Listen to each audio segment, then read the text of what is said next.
Whoa! Whoa! Okay. So it might look like I'm in a Middle Eastern desert, but I'm actually in the Thar desert that separates India and Pakistan. And in this video, we're gonna explore India's golden city, Jaisalmer.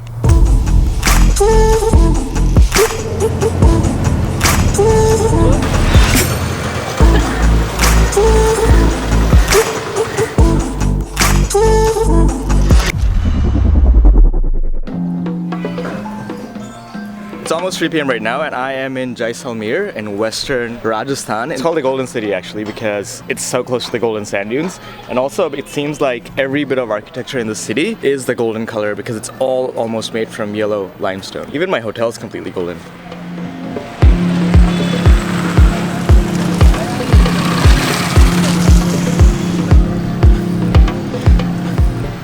Speaking of residences, I'm gonna walk now to probably the most famous place of residence in this city. So one thing I'd always seen in the movies but I'd never seen in person is cows sort of like standing in the street and blocking the streets and no one moving them. But I guess that's the thing, especially in this part of India. As you can see, I was not kidding when I said literally every building is golden in the city.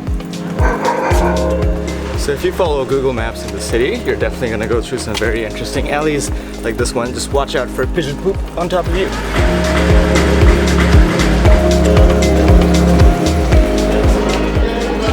Okay, so right now I'm at Patwaki Haveli, and Haveli means basically a very fancy mansion in this part of India. And there's quite a few of very fancy Havelis in Jaisalmer, but this is the oldest one and arguably the fanciest one out of all of them. This one was built by this guy named Patwa, who was very, very wealthy and a very well-known merchant of the time. And he actually had 5 Havelis built at the same spot for his 5 sons. He was that rich. And the architecture is still just insane. Almost every bit of this building is covered by like ridiculous yellow sandstone architecture. Okay, just noticed something very interesting happening behind me here. There's a cage with one tiny little bird in it. There's like dozens of the same birds chilling on top of the cage, seemingly in solidarity with the bird that's caged up.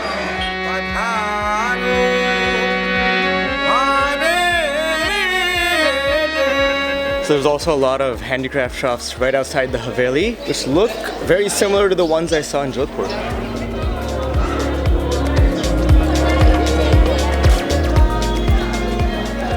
A bit further back in history than the Havelis, let's go to the fort.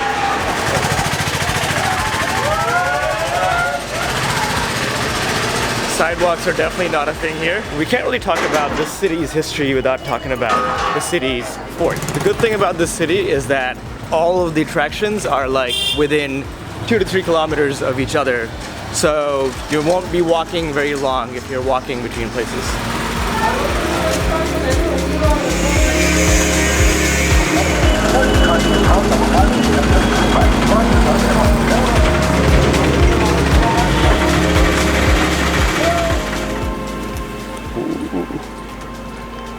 Holy shit, this place is definitely a lot cooler than I expected. This fort was built in 1156 by this guy named Rawal Jaisal, who was a Bhati Rajput ruler at the time, and he moved his capital right here and he built this fort and he named the city after himself, called it Jaisalmer. So this location was picked because this fort is placed on top of a 250 feet high hill, and there's 30-foot high fortifications around the fort, and there were 3 layers of walls protecting the city. Oh, ye Diwali! Ye Diwali! Hey, So this fort was declared a UNESCO World Heritage Site back in 2013, and honestly this is less of a fort and more of like a small town inside the Thar desert. Because like I said, people were living here at the beginning, but people have continued living here for generations, starting from olden times. So this is the only living fort of India, which means it's not just like a fort for show and all guarded up. There's actually more than 3,000 people still living inside the fort, and they have their shops where they sell handicrafts all over the streets, and they have their hotels and everything else in here. So it's a pretty unique fort, I must say, on top of being a very gorgeous one from what I've seen so far. And honestly, it's not just India. I don't think I've ever seen or been to a fort anywhere in the world where there's like thousands of people still living inside it.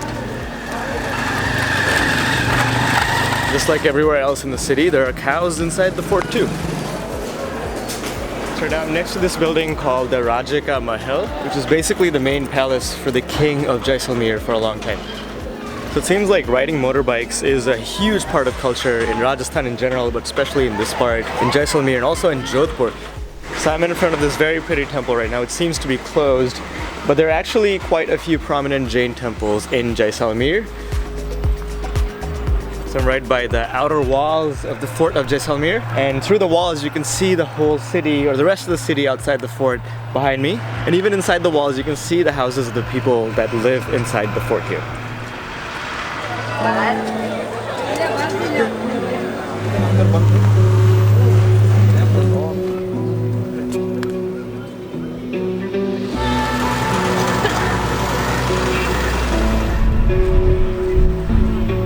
So to finish the day, I came to this cafe called Jaisalmer, which has to be the most clever name I've heard in a while, to get some chai and enjoy the sunset. And this place has insane panoramic views of the whole city, and especially of the fort behind me.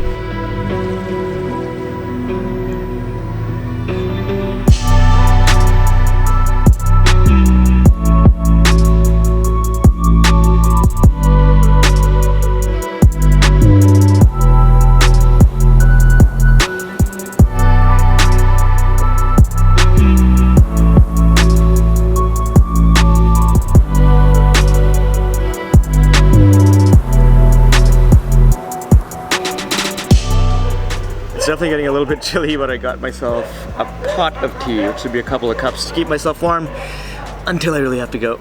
Not very good at pouring this. Cheers to Rajasthan. Oh, I burned my mouth. Alright, that's it for today. My guide for the next day or two is Vikram from Classic Desert Safari. And he's just telling me his story. You didn't go to school after 5th grade. Yeah, foreigners are coming and we speak every day English. So he learned English from foreigners. He said he couldn't read his name when he left school in 5th grade, and he's been like working with camels and stuff.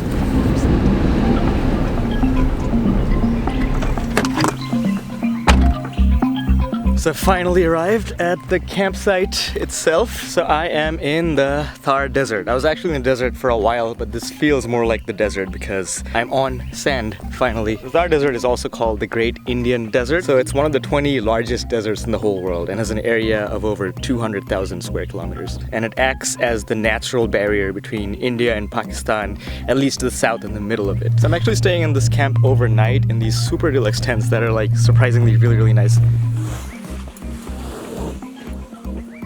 So yeah, this is a really nice room, place to put your stuff. I think this is for 2 people. There's a mirror, and most importantly, it's got like a nice clean bathroom you can take a shower to. Bathrooms are very important for me when I'm traveling. That's the one thing I like to have clean, at least.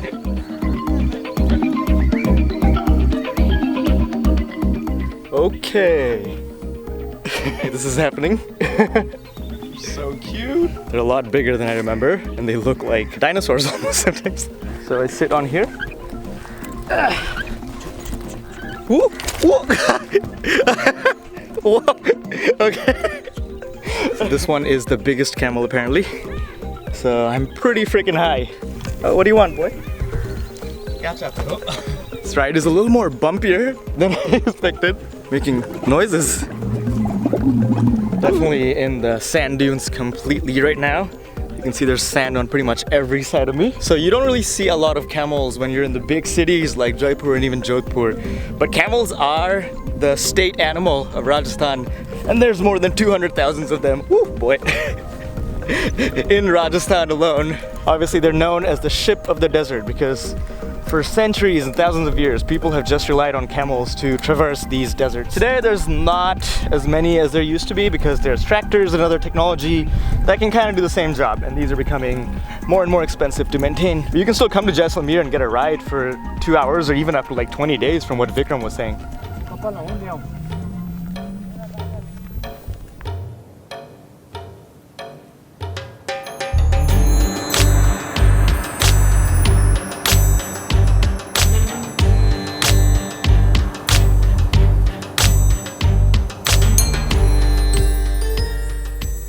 That was quite the adventure. I think my legs hurt from keeping them spread for so long.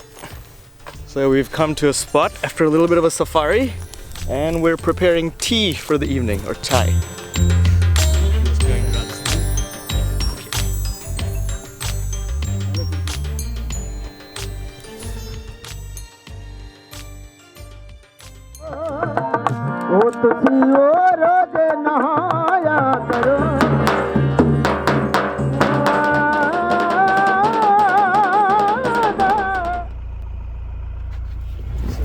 On an early morning sunrise Jeep safari.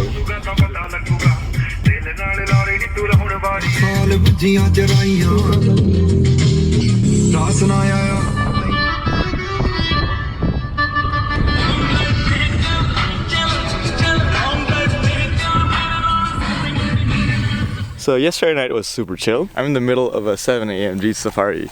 Just woke up and got out of bed and got on that Jeep behind me. Some of the cool things I saw on the way were some wild camels, like just eating some bushes and stuff. I didn't know they were just running wild in this part of Rajasthan at least. Now we have someone preparing some tea for us. We're gonna see the sunrise and then we're gonna get on the car again. What do you want? Hey doggy. This doggy wants to play. Chai. Okay dogs, not right now.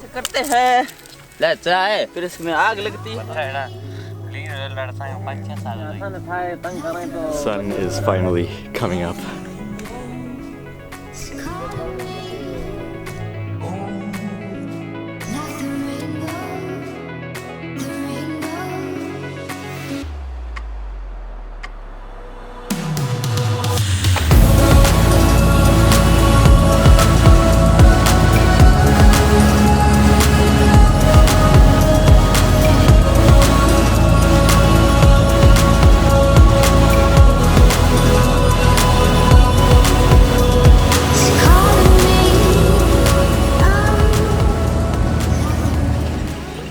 My time at Jaisalmer and my time at this camp is running out, so I just want to give a quick shout out to Classic Desert Camp. They're the ones that provided the tent for me. They actually provide options for camping out for longer stays, and it included everything like the camel ride and breakfast and dinner and everything else. Some other things like the Jeep rides cost extra, but it's still an amazing deal. And the guy who sort of owns and runs the place, Vikram, is a super chill dude. I've been hanging out with him for like the last 24 hours and we've become good friends, and he lives his life to show a good time to tourists, which is always a good attitude to have. I'll leave more information, contact details for him and the camp in the video description if you're interested. That's it for this video. Don't forget to hit the like button if you liked it. Feel free to follow me if you want to see more videos from India and everywhere in the world. Feel free to follow me on Instagram if you want to see real-time travel updates before I post them on YouTube. I'll catch you guys in the next video from I don't know where